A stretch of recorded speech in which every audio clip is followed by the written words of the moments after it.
अस्सलाम वालेकुम। आज हम स्टार्ट करेंगे चैप्टर नंबर 9 जो है इनकम्पैटिबिलिटीज। सबसे पहले हम इसकी डेफिनेशन देख लेते हैं कि इनकम्पैटिबिलिटी होती क्या है। The change which occur in the quality of preparation as a result of prescribing or mixing the substances which antagonize opposite each other effect and an undesirable product is formed which may affect the safety purpose or appearance of the preparation।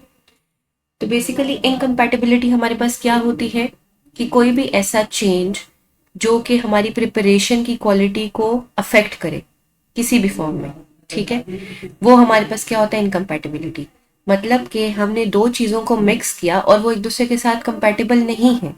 मतलब उन दोनों को mix करने से हमारे पास कोई physical या chemical या थेरेप्यूटिक चेंज आ रहा है, तो वो क्या कहलाता है हमारे पास इनकम्पैटिबिलिटी की। मतलब ये दोनों चीज़ें एक दूसरे के साथ कंपैटिबल नहीं है, ठीक है। आपकी अपीयरेंस चेंज हो जाएगी, कोई केमिकल कंपाउंड नया बन जाएगा या कोई भी आपको फिजिकल चेंज नजर आएगा। अब जो इनकम्पैटिबिलिटी है उसकी दो टाइप्स होती हैं। एक है फार्मास्यूटिकल इनकम्पैटिबिलिटी जिसके अंदर फिजिकल और केमिकल इनकम्पैटिबिलिटी आती है, और एक है हमारे पास थेराप्यूटिक इनकम्पैटिबिलिटी। फार्मास्यूटिकल इनकम्पैटिबिलिटी क्या होती है हमारे पास कि हम अगर कोई चीज बना रहे हैं, उसकी कंपाउंडिंग या प्रिपरेशन कर रहे हैं किसी भी डोजेज फॉर्म की, ठीक है, तो उसके अंदर हमारे पास जो है कोई इनकम्पैटिबिलिटी आ गई है तो वो फार्मास्यूटिकल इनकम्पैटिबिलिटी है। मतलब कि during the manufacturing of any doses form, pharmaceutical doses form, अगर हमारे पास कोई इनकम्पैटिबिलिटी आ जाती है तो उसको फार्मास्यूटिकल इनकम्पैटिबिलिटी कहते हैं, जो कि आपकी अपीयरेंस ऑफ प्रोडक्ट्स को चेंज कर सकती है, ठीक है। जब आपके अपीयरेंस ऑफ प्रोडक्ट्स चेंज होंगी, कोई फिजिकल केमिकल चेंज आएगा, तो जाहिर सी बात है कोई थेराप्यूटिक इनकम्पैटिबिलिटी भी आएगी ही ना। अगर हम उसको ठीक नहीं करेंगे, कोई फिजिकल चेंज आ गया आपके पास, ठीक है। लेट सपोज हमने जो है वो ऑइंटमेंट बनाई है और ऑइंटमेंट ने क्या किया कि उसके अंदर वाटर था। अब ऑइंटमेंट के अंदर जो बाकी कंपाउंड्स थे उन्होंने उस वाटर को रिलीज करना शुरू कर दिया।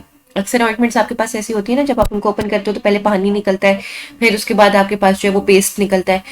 तो उसका रीजन यही है कि आपका जो वाटर जो रिलीज हुआ है, किसी सब्सटेंस या किसी कंपाउंड ने वाटर को रिलीज किया है, तो इसका मतलब है कि वो आपके पास अच्छी क्वालिटी की ऑइंटमेंट या पेस्ट या क्रीम या लोशन नहीं है, ठीक है।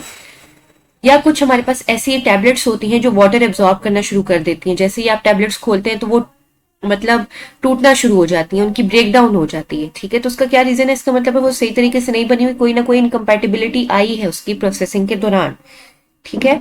अगर हम इसको ठीक नहीं करेंगे और वही उसी तरह खराब मेडिसिन लेना शुरू कर देंगे तो क्या होगा, आपकी बॉडी पे इफेक्ट आएगा।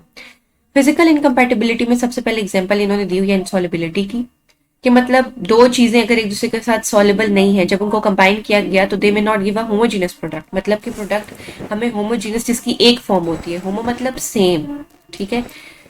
अगर उसकी सेम फॉर्म मतलब कि जैसे वो था वैसा नहीं है, ठीक है। मतलब हमने अगर शुगर और सॉल्ट, शुगर को वाटर के अंदर मिक्स किया, ठीक है, तो क्या होता है हमारे पास सोल्यूशन बन जाता है, सॉल्युबिलिटी आ जाती है। कैसे पता चलता है हमें कि चीनी जो है वो पानी के अंदर कंप्लीटली सॉल्युबल है, ठीक है। मतलब हमें मजीद चीनी नजर नहीं आ रही, इसका मतलब है ये आपके पास होमोजीनियस प्रोडक्ट बनी है।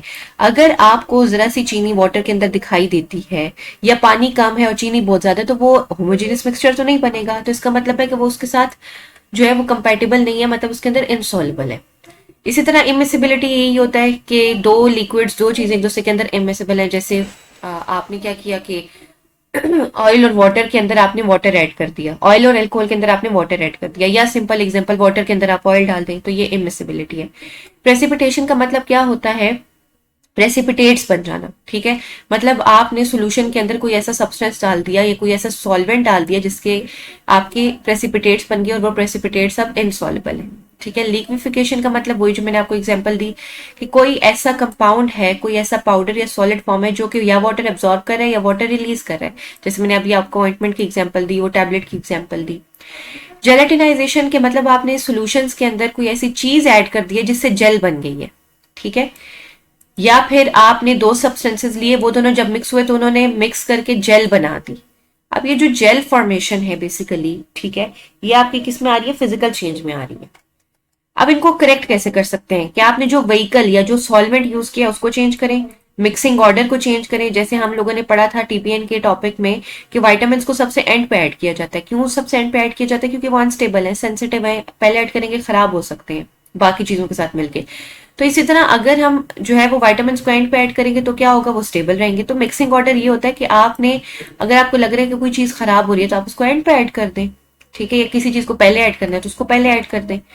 इसके अलावा सस्पेंडिंग एजेंट्स, एमल्सिफाइंग एजेंट और सॉलिबलाइजिंग एजेंट ऐड करें। अगर आप देख रहे हैं कि कोई चीज जो है वो आपके पास सस्पेंशन है, आपके पास लेट सपोज ये म्यूकेन और गेविस्कॉन का सिरप होता है, इसके अंदर सस्पेंडिंग एजेंट डालते हैं ताकि वो पार्टिकल सस्पेंड रहे, थ्रू आउट डिस्ट्रीब्यूट रहे। इसी तरह इमल्सिफाइंग एजेंट हम इमल्जन्स में डालते हैं। किसी चीज को अगर सॉलिबलाइज करना है, वो सॉल्युबल नहीं है, तो उसमें हम सॉलिबलाइजिंग एजेंट डालते हैं, एड्सॉर्बेंट्स ऐड करते हैं। इसी तरह कोई ऐसा इंग्रेडिएंट जो आपकी बाकी प्रिपरेशन को खराब कर रहा है, मतलब ट्रबल सम, कोई आपके लिए मुश्किल खड़ी कर रहा है, तो आप उसको रिमूव कर दें, डोजेज फॉर्म चेंज कर दें। मतलब कि ऑइंटमेंट बना रहे थे या क्रीम बना रहे थे या कोई टैबलेट बना रहे थे, तो आप ऐसा करें कि आप पहले सिरप बना लें उसका, ठीक है, अगर उस मेडिसिन की टैबलेट नहीं बन रही तो इस तरह से हम कर सकते हैं। ऑल तो सारी मेडिसिन की सिरप, मतलब अगर कोई टैबलेट है तो जरूरी नहीं है उसका सिरप या सस्पेंशन हो, उसका कैप्सूल हो सकता है या कोई और चीज हो सकती है, ठीक है। इसी तरह आप डोजेज फॉर्म चेंज करके देख लें। नेक्स्ट है हमारे पास केमिकल इनकम्पैटिबिलिटी। केमिकल इनकम्पैटिबिलिटी क्या होता है? बेसिकली केमिकल इंटरेक्शंस जो हमारे इंग्रेडिएंट्स के अंदर आ रहे होते हैं, ठीक है। तो इससे क्या होता है कि आपकी कोई डेंजरस प्रोडक्ट भी बन सकती है जब दो चीजें आपस में इनकम्पैटिबल हो तो। अब ये कैसे कैसे हो सकता है? फॉर एग्जाम्पल, पहले इन्होंने एग्जाम्पल केमिकल इनकम्पैटिबिलिटी की दी हुई है हाइड्रोलिसिस, ठीक है। हाइड्रोलिसिस में क्या होता है कि अगर आप जो है वो एस्पिरिन को वाटर के अंदर ऐड करते हैं तो ये कन्वर्ट हो जाता है सैलिसिलिक एसिड और एसिटिक एसिड में। तो ये क्या है? केमिकल इनकम्पैटिबिलिटी या केमिकल रिएक्शन की एग्जांपल है। इसी तरह जो है शुगर्स की ऑक्सीडेशन हो जाती है अगर हम जो है कॉपर और सिल्वर उनके अंदर ऐड करते हैं अल्कलाइन पीएच पे। अल्कलाइन पीएच कौन सी होती है? Basic pH. 7 न्यूट्रल पीएच होती है, 7 से ज्यादा अल्कलाइन पीएच होती है, 7 से कम एसिडिक पीएच होती है। तो अगर हम अल्कलाइन पीएच पे कॉपर और सिल्वर की मौजूदगी में हम लोग शुगर्स को मतलब ऐड करते हैं तो क्या होगा? ऑक्सीडेशन हो जाएगी। इसी तरह ऑयल्स और फैट्स जो होते हैं जब वो लाइट के साथ इन कांटेक्ट आते हैं तो वो ऑक्सीडाइज होते हैं और वो रेंसिड मतलब ऑयल खराब हो जाता है, ठीक है। इसी तरह इन्होंने एग्जांपल दी हुई कि कोई ऑर्गेनिक कंपाउंड्स जो है उनकी भी ऑक्सीडेशन हो जाएगी। ऑक्सीडेशन जब भी होती है तो आपके पास चीज जो है वो खराब ही होती है, ठीक है। लेट सपोज जो फेरिक आयरन है आपके पास, ये ऑक्सीडाइजिंग एजेंट है, ये किसी आपने ऑर्गेनिक कंपाउंड के अंदर डाल दिया तो वो क्या हो जाएगा? खराब हो जाएगा। इसी तरह जो है अगर आपने जो है वो सिल्वर को ऐड किया है, ठीक है, मतलब लाइट की प्रेजेंस में सिल्वर जो है वो क्या करता है कि वो आपके पास मेटेलिक सिल्वर में कन्वर्ट हो जाता है, ठीक है। मेटेलिक सिल्वर में कन्वर्ट हो जाएगा तो मतलब कि सिल्वर के जितने भी कंपाउंड्स हैं अगर हमने उनको किसी चीज के अंदर ऐड किया है तो अगर उनको लाइट में रखेंगे तो क्या हो जाएगा? वो मेटेलिक सिल्वर में कन्वर्ट हो जाएंगे। इसी तरह ऐसे बेस रिएक्शंस होते हैं, ठीक है। जैसे आपने देखा होगा कि जब आप जो है वो किसी कार्बोनेट को, कार्बन डाइऑक्साइड को या कोई भी कार्बोनेटेड कंपाउंड है उसको आप जब एसिड के साथ रिएक्ट कराते हैं तो वो कार्बन डाइऑक्साइड रिलीज करता है, बबल्स बनना शुरू हो जाते हैं। तो ये क्या है? Acid base reaction. इसके अलावा आपके पास कोई कलर चेंज आता है, कोई प्रेसिपिटेशन है, तो ये सारा का सारा किसमें? एसिड बेस में। मैंने एग्जांपल दी हुई है कि ये आपके पास केमिकल चेंज है। देखें, एक बात आपने यहाँ पे समझनी है कि फिजिकल चेंज क्या है, जैसे टेम्परेचर, ह्यूमिडिटी, लाइट, एयर, ये सारी फिजिकल चेंजेस हैं। कोई ऐसी मेडिसिन होती हैं जो टेम्परेचर सेंसिटिव होती हैं, लाइट सेंसिटिव होती हैं, पीएच सेंसिटिव होती हैं, तो ये हमारे पास फिजिकल चेंजेस हैं। फिजिकल चेंज से केमिकल चेंज हो सकता है और केमिकल चेंज से भी फिजिकल चेंज हो सकते हैं। जैसे इन्होंने देखे कलर और प्रेसिपिटेशन की एग्जांपल दी। अब जो चीज हमें नजर आने वाली है, जिसको हम फील करते हैं, तो वो तो फिजिकल चेंज है ना। केमिकल चेंज आपको कभी नजर नहीं आता, मगर अगर आपके पास कोई फिजिकल केमिकल चेंज से फिजिकल चेंज हो सकता है। जैसे देखें, हमने क्या किया, कोई दो सब्सटेंसेस ऐड किए, उनके दरमियान केमिकल रिएक्शन हुआ और उन्होंने कलर चेंज कर दिया। तो अब जो केमिकल रिएक्शन हुआ वो हमें नजर नहीं आया, मगर हमें कलर चेंज नजर आया है। तो वो जो कलर चेंज है वो क्या है? फिजिकल चेंज, जो ये बता रहा है कि कोई ना कोई केमिकल चेंज हुआ है, कोई ना कोई केमिकली खराबी या बेहतरी जो भी है वो हुई है। इसी तरह जब आपके पास प्रेसिपिटेट्स बनते हैं तो आपने दो चीजों को मिक्स किया, लेट सपोज, ठीक है, तो वो क्या करते हैं आपके पास कि वो आपके पास इनसॉल्युबल सब्सटेंसेस बना लेते हैं जो प्रेसिपिटेट की फॉर्म में ऊपर आना शुरू हो जाते हैं, ठीक है। तो वो जो प्रेसिपिटेट्स है हमारे पास आ रहे हैं वो फिजिकल चेंज है, जो क्या जाहिर कर रहा है कि कोई ना कोई केमिकल चेंज हुआ है, ठीक है। तो कोई रिएक्शन, अब देखें, एसिड बेस एक रिएक्शन है, ये केमिकल चेंज है, ये आपको नजर नहीं आ रहा, मगर इसकी वजह से क्या हुआ है? एवोल्यूशन ऑफ गैस हुई है, चेंज इन कलर हुआ है और प्रेसिपिटेट्स बने हैं। तो केमिकल चेंज से फिजिकल चेंज हुआ है, ठीक है। इसी तरह नेक्स्ट आ जाती है कॉम्बिनेशन रिएक्शंस। कॉम्बिनेशन रिएक्शंस में क्या होता है कि एक कंपाउंड दूसरे कंपाउंड के साथ रिएक्ट करके प्रेसिपिटेट बना रहा है, ठीक है। अब ये जो रिएक्ट कर रहा है ये क्या है? ये केमिकल चेंज है, ठीक है। जो कि आपको फिजिकल चेंज दे रहा है, जो कि प्रेसिपिटेट्स है। तो जब अगर आपसे एग्जामिनर पूछता है वाइवा में कि फिजिकल केमिकल चेंज की क्या एग्जांपल्स है, तो आपने बतानी है कि फिजिकल चेंजेस में हमारे पास precipitates, colour change, light, humidity, sunlight, ठीक है, ये सारी की सारी फिजिकल चेंजेस। और केमिकल चेंजेस में क्या है, एसिड बेस रिएक्शन, ऑक्सीडेशन, मतलब जो भी रिएक्शन है, ठीक है, जैसे कि हाइड्रोलिसिस, ये सारी आपकी केमिकल चेंज की एग्जांपल है।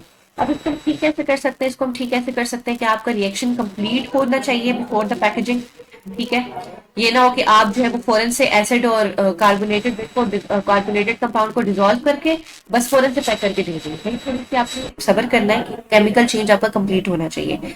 इसके अलावा लाइट मॉइस्चर वगैरह से आपने प्रिवेंट करना है। क्यों प्रिवेंट करना है कि अगर लाइट और मॉइस्चर के साथ वो इंटरेक्ट करेगा तो कोई ना कोई केमिकल चेंज आएगा। फिर आपने डेसिकेंट ऐड करना है। डेसिकेंट क्या करते हैं, बेसिकली आपके मॉइस्चर को रिमूव करा रहे होते हैं। Antioxidants, buffering agents, chelating agents add करते हैं ताकि कोई भी केमिकल चेंज ना आए, ठीक है। एंटीऑक्सीडेंट्स में क्या होगा, ऑक्सीडेशन नहीं होगी। बफरिंग एजेंट आपकी पीएच मेंटेन रहेगी। चिलेटिंग एजेंट कोई भी मेटेलिक कंपाउंड जो है वो नहीं बनेगा, और वो अगर बन भी जाता है तो वो चिलेटिंग एजेंट के साथ चिलेट बना के सॉलिडिफाई होकर सेपरेट आउट हो सकता है, ठीक है, आपके किसी केमिकल कंपाउंड के अंदर डिसॉल्व नहीं होगा। नेक्स्ट आ जाता है थेरेप्यूटिक इनकम्पैटिबिलिटी। थेरेप्यूटिक इनकम्पैटिबिलिटी के आपकी मेडिसिन के अंदर कोई फिजिकल केमिकल चेंज आता है तो उससे भी थेरेप्यूटिक इनकम्पैटिबिलिटी हो सकती है। और थेरेप्यूटिक इनकम्पैटिबिलिटी किस वजह से हो सकती है, overdose, incorrect dose, wrong dose या कॉन्ट्राइंडिकेटेड ड्रग, इनकी वजह से भी। सबसे पहले हम देख लेते हैं कि ओवरडोज से कैसी होती है। ओवरडोज से इनकम्पैटिबिलिटी ऐसे होती है कि एक पेशेंट है, उसको मैंने एक दवाई जानी थी, उसको मैंने दो दवाइयां दे दी, दो डोज चली गई उसको, तो वो क्या है, एक्सेसिव डोज है, ठीक है। उससे क्या होगा कि लेट सपोज अगर कोई एक पेशेंट है, उसको बीपी की मेडिसिन जानी है, ठीक है, एक, उसको चली गई दो। अब क्या होगा, उन दो बीपी की मेडिसिन की वजह से उसका ब्लड प्रेशर बहुत ज्यादा ड्रॉप कर जाएगा। तो ये साइनर्जिस्टिक कॉम्बिनेशन है, मतलब कि इकट्ठा अफेक्ट आ रहा है, अफेक्ट एड अप हो गया है। अंडरडोज में क्या होता है कि या तो इफेक्ट ऑपोजिट है, मतलब एक मेडिसिन जो है एक इफेक्ट को इंक्रीज कर रही है, दूसरी मेडिसिन पहली मेडिसिन के इफेक्ट को कम कर रही है, तो ये एंटागोनिस्टिक इफेक्ट है, ठीक है। ये आपके पास दूसरा रीजन क्या हो सकता है, प्रिस्क्रिप्शन राइटिंग एरर्स, मतलब कि आपने कोई प्रिस्क्रिप्शन देखी फार्मासिस्ट ने, उसको समझ नहीं आई उस पर लिखा हुआ क्या है, ठीक है, तो उसने कोई मेडिसिन गलत दे दी या मेडिसिन दी ही नहीं, तो उस वजह से भी आपके ये एरर्स आ सकते हैं, थेरेप्यूटिक इनकम्पैटिबिलिटी हो सकती है। दूसरी बात क्या है, ट्रेडमार्क एरर। ट्रेडमार्क एरर क्या होता है, कुछ मेडिसिन आपके पास सेम नाम की होती हैं, ठीक है, तो फार्मासिस्ट कंफ्यूज होके जो है वो गलत मेडिसिन भी प्रिस्क्राइब कर सकता है, तो ये इनकरेक्ट ड्रग आ जाएगी। रॉन्ग डोजेज फॉर्म में क्या होता है कि लेट सपोज हमारे पास क्या था कि कोई हमारे पास टॉक्सिक एक्सटर्नल प्रिपरेशंस हैं, उनको ये कहा गया कि आपने उसको जो है वो इंटरनली जो है अप्लाई करना है, ठीक है, या आपको पता नहीं था कि जो स्किन प्रिपरेशंस हैं वो आपने एक्सटर्नल यूज के लिए इस्तेमाल करनी होती है, आपने उनको इंटरनल यूज के लिए इस्तेमाल कर लिया, तो ये तो रॉन्ग डोजेज फॉर्म है। अब जिस तरह कोई स्किन की प्रिपरेशन है, कोई ऑइंटमेंट है, कोई क्रीम है, वो आपने आंख में लगा दी, तो ये रॉन्ग डोजेज फॉर्म है, ठीक है, ये थेरेप्यूटिक इनकम्पैटिबिलिटी में आती है। इसी तरह कॉन्ट्राइंडिकेटेड ड्रग्स में लेट सपोज कोई पेशेंट है, वो एक मेडिसिन से एलर्जिक है, आप उसको वो दवाई मत दें क्योंकि वो उससे कॉन्ट्राइंडिकेटेड है। लेट सपोज कुछ हमारे पास दवाइयां ऐसी होती हैं जो हम दो दवाइयां इकट्ठी नहीं दे सकते, ठीक है, तो वो जो दो मेडिसिन है वो आपस में कॉन्ट्राइंडिकेटेड है। कुछ मेडिसिन होती हैं जो हम खाने के साथ नहीं खा सकते, तो वो फूड के साथ कॉन्ट्राइंडिकेटेड है, उनका ड्रग इंटरेक्शन है, ठीक है। कुछ मेडिसिन लेट सपोज आपकी प्रेगनेंसी में नहीं जाती, तो वो प्रेगनेंसी के लिए कॉन्ट्राइंडिकेटेड है।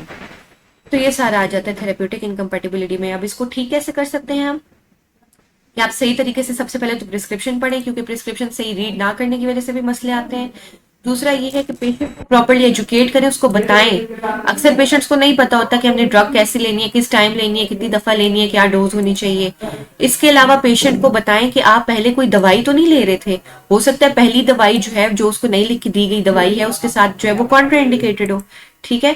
ओटीसी ड्रग्स के बारे में पेशेंट को गाइड करें। तो इन सारी करेक्शंस के बाद क्या होता है कि आप थेरेप्यूटिक इनकम्पैटिबिलिटी से बच सकते हैं। नेक्स्ट जो लेक्चर है, introduction and application of various processes in pharmacy, ये हम नेक्स्ट लेक्चर में करेंगे।